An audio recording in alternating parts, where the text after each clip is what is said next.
Assalamualaikum warahmatullahi wabarakatuh. Sebelumnya, izinkan saya memperkenalkan diri.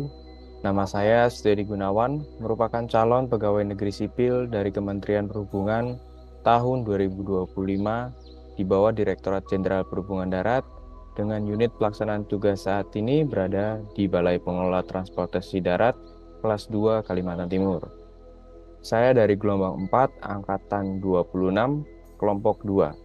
Pada kesempatan ini, izinkan saya untuk menjelaskan terkait dengan tiga tokoh ASN yang dapat dijadikan sebagai role model dengan mencerminkan nilai-nilai sikap berakhlak. Tanpa panjang lebar, mari kita simak secara bersama video berikut. Yang pertama adalah Bapak Budi Gunadi Sadikin. Sejak dilantik sebagai Menteri Kesehatan Republik Indonesia pada akhir tahun 2020, Bapak Budi Gunadi Sadikin tampil sebagai figur pemimpin yang adaptif, inovatif, dan responsif dalam menghadapi tantangan luar biasa yakni pandemi COVID-19. Meski berlatar belakang non-medis, kehadirannya justru membawa angin segar dalam birokrasi kesehatan Indonesia yang kerap dianggap lamban.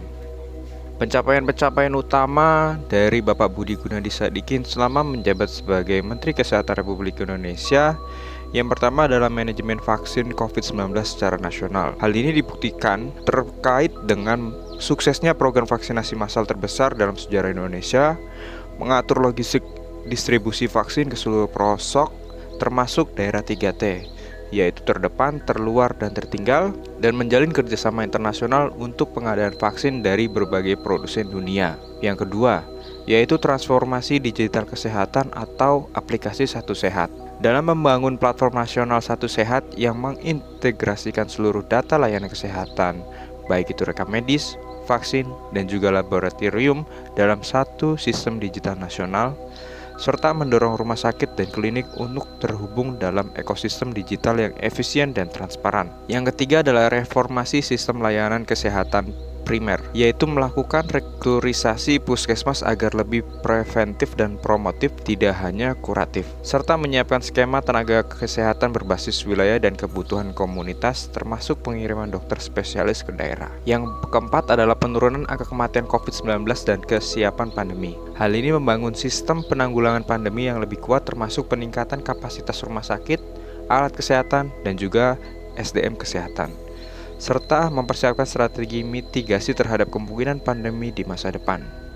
Yang kelima yaitu adalah kemitraan internasional dan juga diplomasi kesehatan, yaitu mewakili Indonesia dalam berbagai forum global termasuk G2O Healthy Minister Meeting dan mempromosikan solidaritas vaksin dan juga akses kesehatan setara di negara-negara berkembang. Bapak Budi Gunadi Sadikin telah membuktikan bahwa kepemimpinan yang kuat tidak selalu ditentukan oleh latar belakang teknis, melainkan oleh komitmen, ketegasan, kemampuan berinovasi, dan kemauan untuk melayani rakyat secara nyata.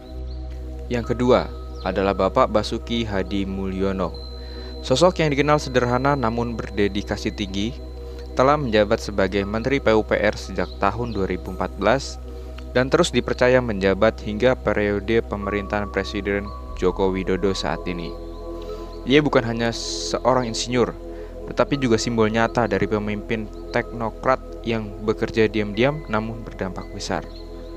Beliau memimpin kementerian yang menjadi ujung tombak dalam membangun infrastruktur Indonesia, jalan, bendungan, jembatan, perumahan, hingga air bersih. Sosoknya sangat dikenal karena kerja lapangan yang konsisten, sering turun langsung ke proyek-proyek, bahkan ke lokasi bencana.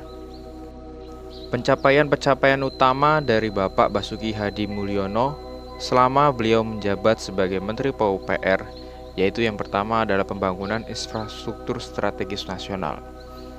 Beliau berhasil membangun dan menyelesaikan ribuan kilometer jalan tol dan juga jalan nasional, termasuk proyek tol Trans Jawa, tol Sumatera, tol Kalimantan, dan tol Papua, serta meningkatkan konektivitas antar wilayah, mempercepat distribusi barang, dan memperkuat pemerataan pembangunan di luar Pulau Jawa.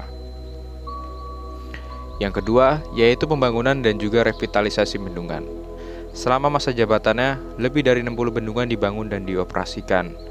Peningkatan ketahanan air untuk pertanian dan pengendalian banjir menjadi prioritas, serta program food estate juga didukung penuh oleh infrastruktur irigasi baru. Yang ketiga adalah program perumahan dan air bersih.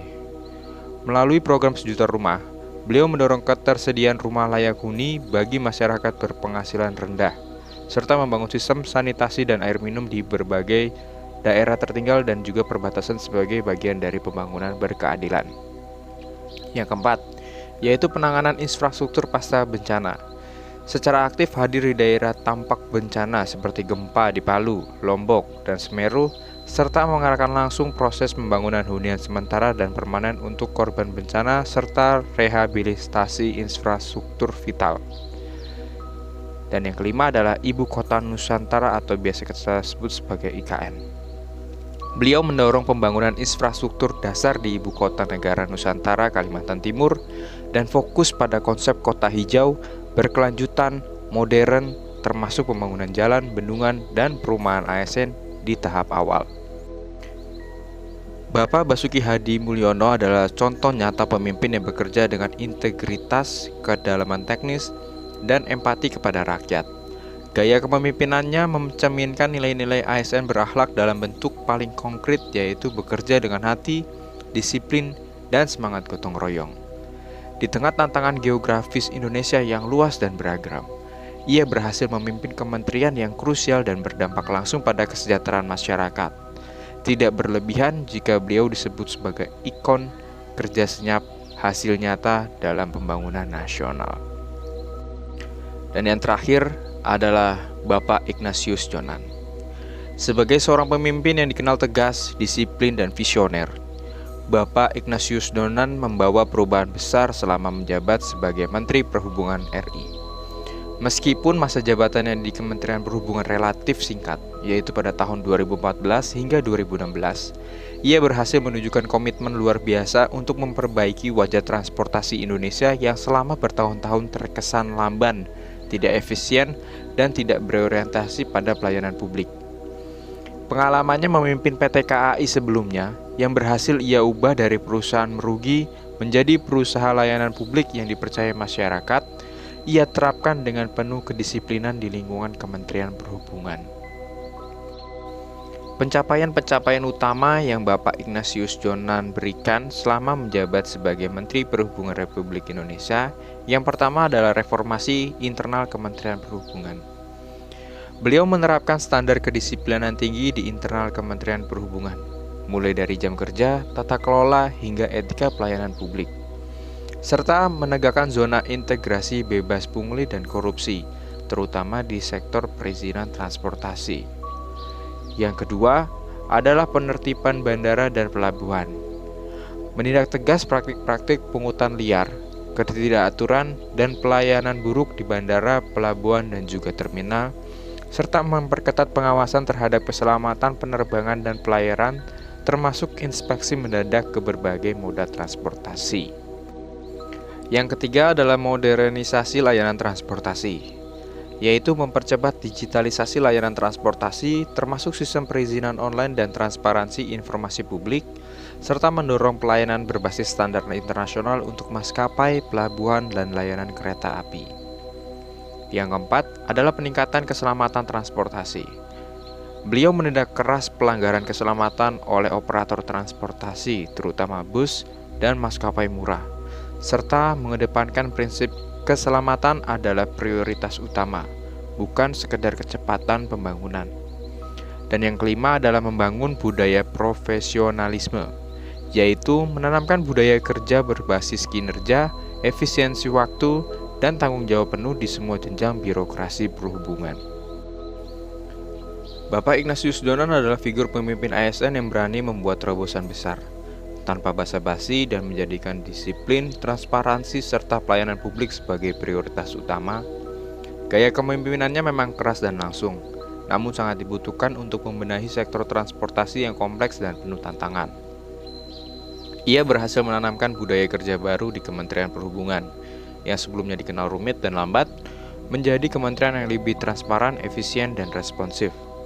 Nilai-nilai berakhlak sangat tercermin dalam tindakannya sehari-hari, mulai dari komitmen terhadap pelayanan, akuntabilitas dalam kepemimpinan, hingga loyalitas terhadap negara dan juga rakyat.